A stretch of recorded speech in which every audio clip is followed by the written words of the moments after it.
National Highway na binansagang Killer Road sa Panabo City, Davao del Norte, matagal nang inirereklamo ng mga residente dahil sa mabagal na konstruksyon nito. Ayon pa sa kanila, tila napabayaan na ito ng ahensya ng gobyerno. Ngunit itinanggi naman ito ng 2nd District Representative Alan Aldo-Duhali at sinabing hindi na ipagpatuloy ang proyekto dahil sa kakulangan ng pondo.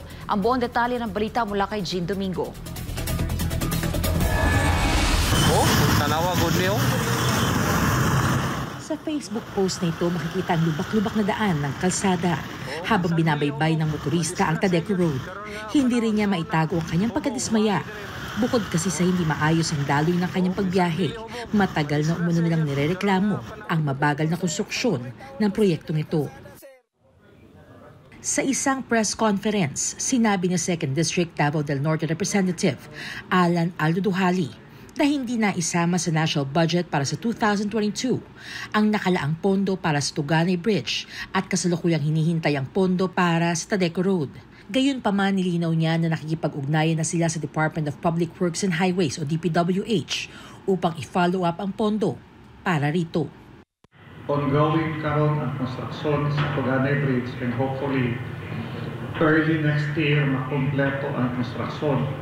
Ang pondo available na para makompleto ang the whole project sa Tuganay Bridge. Ang atong Tadeco Road, ongoing naatay pondo ng mga 82 million plus. Kani pag ma-award, sugan po nila. Pero base sa statement ni Sir Dean Ortiz, kinahanglan patag almost 500 million pesos para ang gikan sa Southern Davao padulong sa Nanyo, Antonio Malipo, makumpleto na to ang reconstruction sa Tadeco Road. Ito ay kasunod ang pahayag ng isang opisyal ng probinsya na hindi umuno binigyang prioridad ni Duhali ang Tuganay Bridge na bahagi ng kanyang development project para sa probinsya. Ayon kay Duhali, hindi niya umuno pinabayaan ang Tadeco Road at Tuganay Bridge.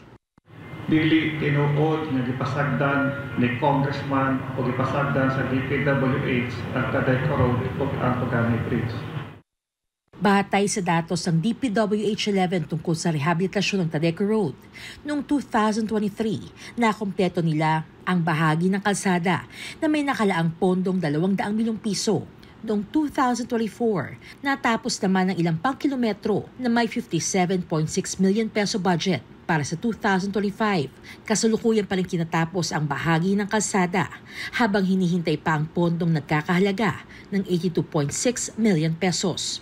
Umaasa ang DPWH na kapag naibigay ng pondong nakalaan para sa kasalukuyang taon, ay maipagpapatuloy na ang Tadeco Road Project. Okay, for 2025, like I said earlier, do not 82.6 million na gigahin para sa 0.948 kilometer na reconstruction sa portion sa Tadeco Road.